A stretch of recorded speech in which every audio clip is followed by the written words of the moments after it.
what's up? This is Chosen. It is Wednesday, July 28th, and we just cannot get a break, can we? We have got something crazy coming every day. I guess it's a good thing. We got lots to cover, lots to talk about, but we're going to dive into the main topic today, being the Fusion. That's going to be starting in about a week. I will get you a full breakdown of what is coming in terms of the kit for this champion, what I think about them, should you do the Fusion or not, how all of that is going to play out, while also getting you caught up on what is going on heading into the middle of the week here for Raid Shadow Legends. So let's get into it.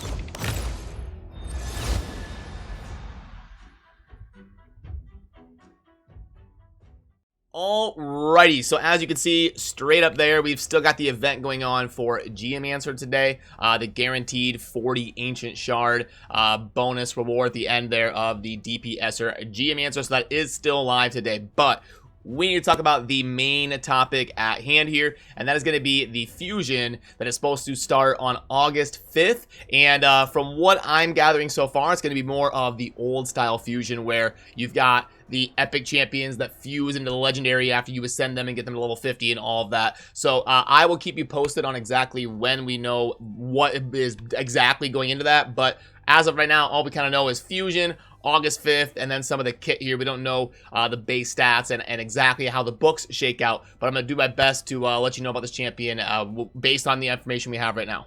So, okay, we've got Mother... Why can't we just get something that I know how to pronounce? I don't know how to say this word. Mother, Sybil, Cybele, whatever. Anyway...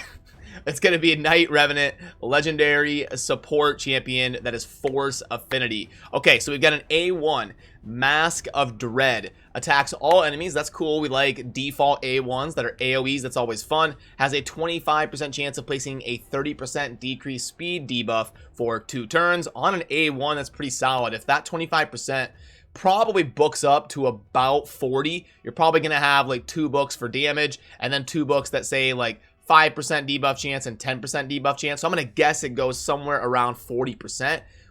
Pretty good there on the A1 in terms of the big version of AoE speed down. It's also going to fill this champion's turn meter by 15%. So, okay, they're probably... See, this is why I don't like not being able to see the base stats. I'm going to guess that... Mother Cybele is going to have a lower base speed. Sometimes when you've got turn meter fill on a default ability or like a grant an extra turn type of mechanic, sometimes they punish them with a lower base speed to kind of balance it out. So I'm going to go ahead and go on record of guessing her base speed is going to be like 96 or 97. So without that, it would probably be like 102, 103. But anyway, I like the A1. The A1's pretty solid. It means that she's a candidate for a stun set. You could have lots of suppression. You've got stun set with the mastery that pairs with it. You got a 23% chance to AoE stun every time you do the default. And not only stun, but suppress their speed. So going to be an amazing ability for waves. Anytime you're in a faction war situation, locking down waves with some potential stuns and speed down and help you crank out a lot more turns than your enemies. So the A1 is definitely a thumbs up. Then for the A2, we've got Soul Shepherd. Places a revive on death buff and a 60% increased defense buff on all allies for 2 turns. Okay, the cooldown says 6. Now, it probably books to 4. I'm going to guess it's got 2 books for cooldown. I doubt the A2 books to a 5-turn cooldown. They're probably going to have like 2 books on that, and it's going to be cooldown, and take it to 4 turns. So, a couple things about this. Revive on death is really good on paper, but in practice, it just never seems to get as much value as you expect. So I'm kind of lukewarm on that. The 60% increased defense on all allies for 2 turns. On a 4-turn cooldown, it's all right. Now, increased defense is a lot more rare than you think, but they have been addressing that. They've been releasing more champions lately that do AoE ally defense up. So on the A2, I'm a little bit lukewarm on it. I was more excited about the A1, the A2, less so. And oh my goodness, the A3, we got Uncanny Transfer. This is going to be a mouthful. Hang in there with me. Swaps HP with an ally. If this champion's HP, so talking about Mother Cybele, if this champion's HP is equal to or higher than the target's after the swap, fills this champion's turn meter by 40% and places the big increased speed buff on this champion for 2 turns. and places a block damage buff on the target's ally for 1 turn. So the person that was targeted with the swap, you're going to block damage for them while also buffing yourself. If this champion's HP is lower than the target after the swap, fill this champion's turn meter by 40% and place an increased speed on them for 2 turns. And place a block damage buff on this champion. So that block damage buff is going to be able to be manipulated. Could be clutch in a manual situation if you manipulate that to your advantage to block damage on who it needs to go to. Also, 2 15% continuous heal buffs on this champion for 2 turns. Again, I'm going to bet that books to a 4-turn cooldown. It won't be on a 3. I know that. But it probably goes from 6. It doesn't deal damage or do debuffs. So you're probably gonna have a situation where it's just 2 books for cooldowns or something. So it doesn't look like this champion's gonna be very book heavy. I guess we don't know the passive yet, but the A3, that's a lot going on there. I can see it being super clutch when manualed. It's kind of a swap type thing like Senesha and her heal. It looks interesting, but that's really hard. That's really hard to grade in terms of consistent value. Then we've got the A4 here, which is a passive called Grave Walker. Fully heals the ally with the lowest HP whenever the champion is killed. Okay, that's quite the qualifier. Heals all allies by 20% of their max HP and fills their turn meter by 15% whenever this champion is revived. Okay, so now you can have a revive on death buff that she is able to place on herself with the A2, so that is handy. It does kind of double dip some value with the passive here.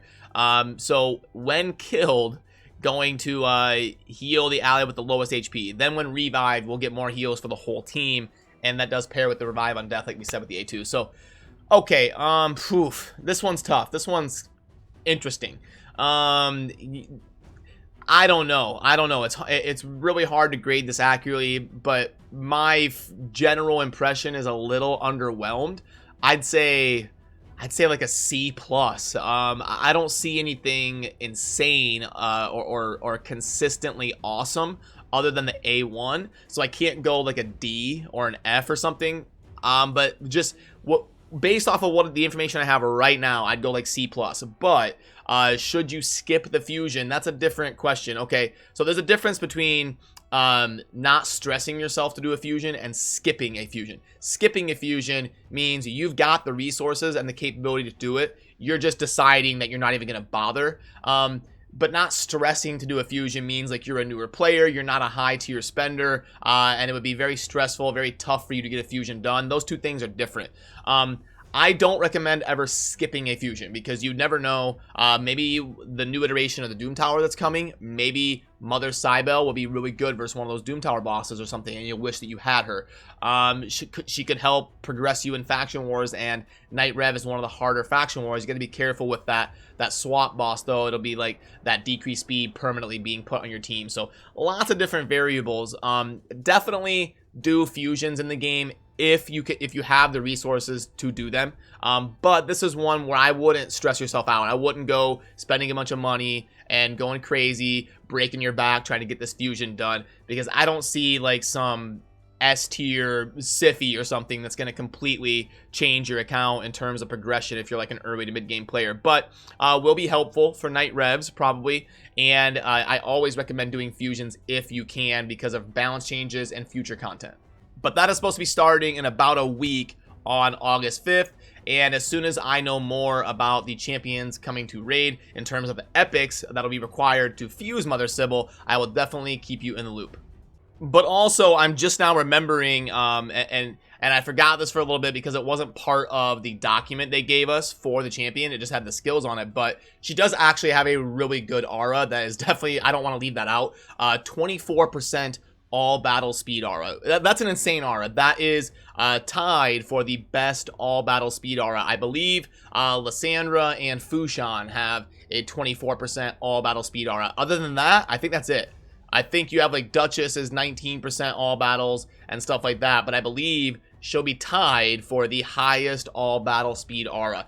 that does, now that I consider that, it does bump it up to like a B- instead of a C+, because that aura is really good. But let me know what you think. And sorry, I came across that here kind of towards the end of giving my thoughts on her in the recording process here. But let me know down below, do you agree with B-? What's your feelings on the Fusion? Do you agree, disagree with my take on the champion? I really enjoy getting the community feedback as well. But that'll be starting in about a week.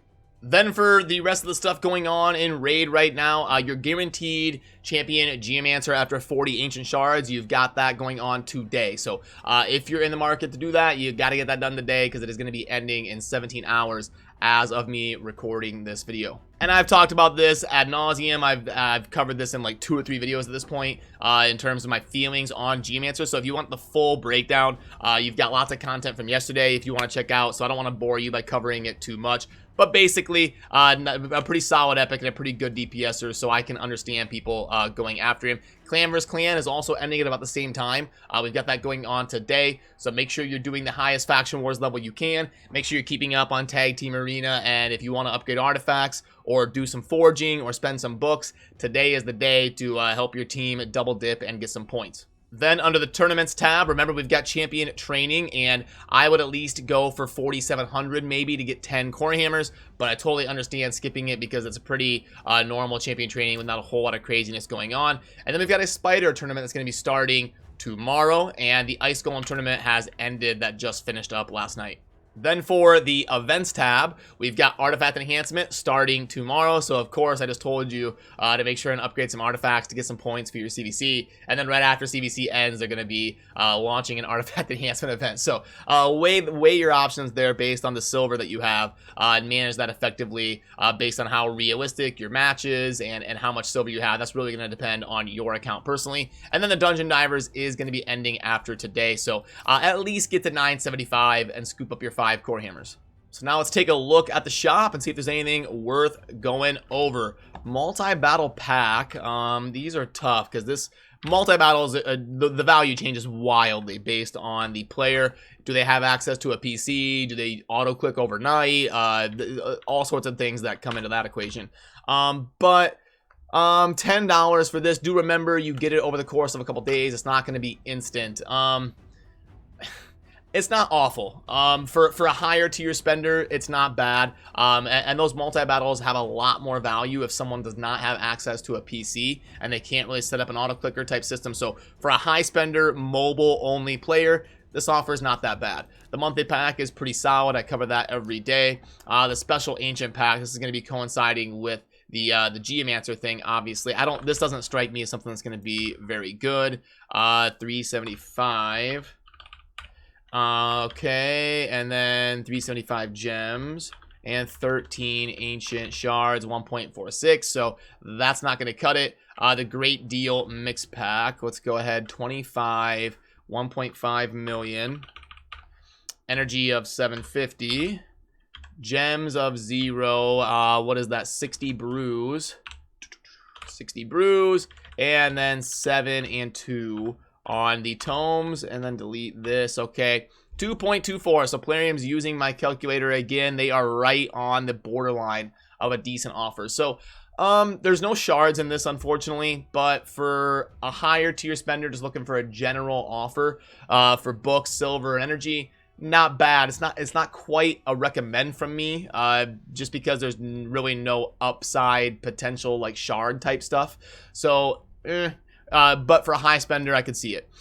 We like the freebie, $30 for epic lifesteal. No, that's only for super high spenders. And then this offer's been here for a while. It's definitely overpriced in my opinion. It should have been $20 instead of $30.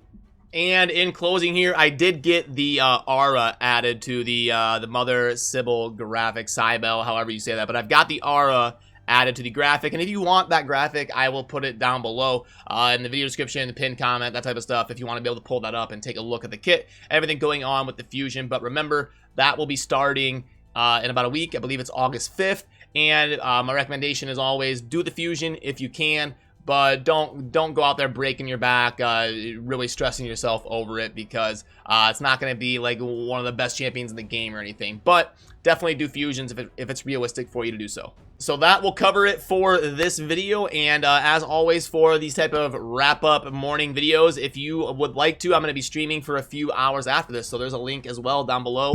If you want to come say hi on Twitch, we'll just be hanging out, playing some Raid, and interacting, talking about some of the stuff going on. So as always, thank you for watching. Have a good rest of your day. Peace.